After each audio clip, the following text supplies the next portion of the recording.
Every now and then in college basketball, you see a performance that just makes you go, wow. A performance so complete, so dominant, it just rewrites the entire script. And folks, that's exactly what happened when the UCF Knights marched into a super hostile environment and put on an absolute clinic against a ranked BYU team. So let's break down how they pulled off this incredible upset. And right from the jump, you knew this was going to be different. This wasn't just another game on the schedule for UCF. Their coach, Johnny Dawkins, he literally told them this was going to be a war. And his team came out ready for an absolute dogfight. They set a physical tone that honestly, BYU just couldn't handle. And that intensity, it was on full display from the opening second. I'm not kidding. UCF didn't just start strong. They started perfectly. They ambushed BYU and silenced that home crowd before anyone even had a chance to get comfortable in their seats. I mean, just watch this. It's wild. BYU gets the tip-off, their star guard, Wright, has the ball, and bam. UCF's defense just swarms him, forces a turnover instantly. The ball goes the other way, and Theis Folks is there to finish on the reverse. Talk about a statement play just seconds into the game. It was the perfect ambush. This sequence right here is everything. Yeah, BYU technically won the tip, but UCF immediately took control of the game. They forced that turnover and turned it into points just like that. That, right there, is how you announce your presence on the road. And that perfect start? Oh, that was just the appetizer. On the offensive end of the floor, things got even crazier. UCF put on a shooting display that you just don't see very often. It was incredible. 14. Let that number sink in for a second. That's how many three-pointers UCF hit in this game. They were completely unconscious from beyond the arc, and BYU had absolutely no answer for it. Now, what's really fascinating here is the first half difference. I mean, look at this. UCF hits a scorching 8 of 12 from 3 to build this massive lead.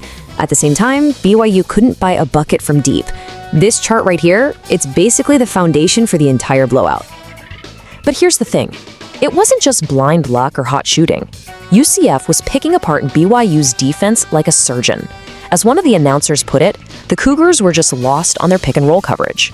UCF's guards made the right read every single time, either hitting the big man for a lob or finding an open shooter.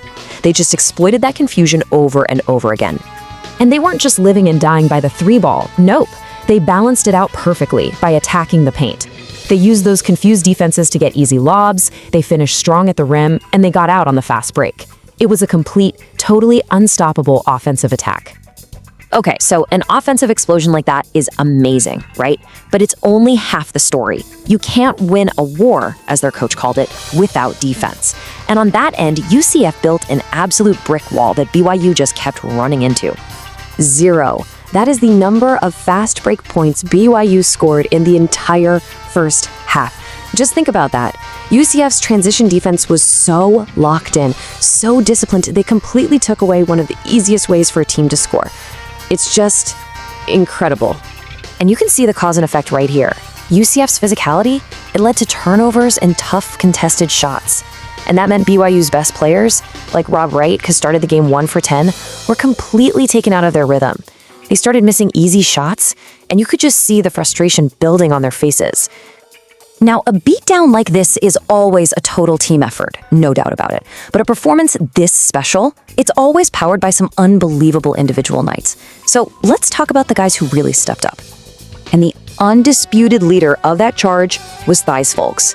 The broadcast crew was just gushing about him, calling him one of the most underrated guards in the entire country. And you know what? He went out and proved them right on the biggest stage.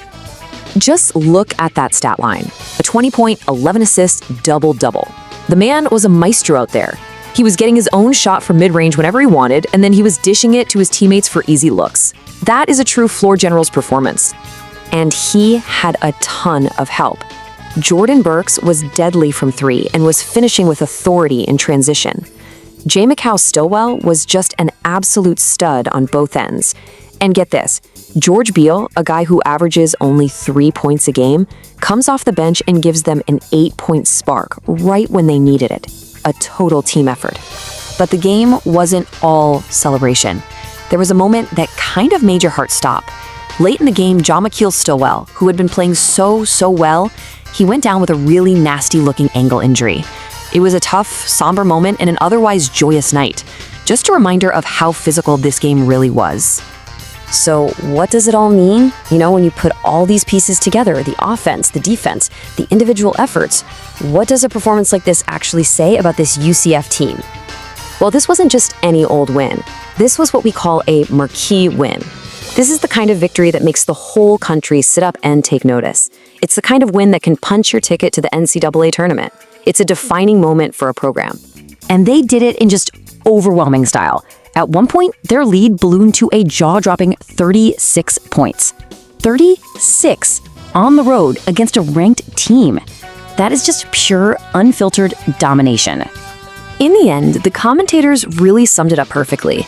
The entire thing, the offensive fireworks, the swagger, the confidence, it all started from one place: defense. They dominated on that end of the court, and that set the tone for everything else. So all of this leaves us with one massive, lingering question. After you completely dismantle a top-tier team like this, you just have to wonder, what is the true ceiling for this UCF team? Because if they can play like this, they might just be a problem for absolutely anyone.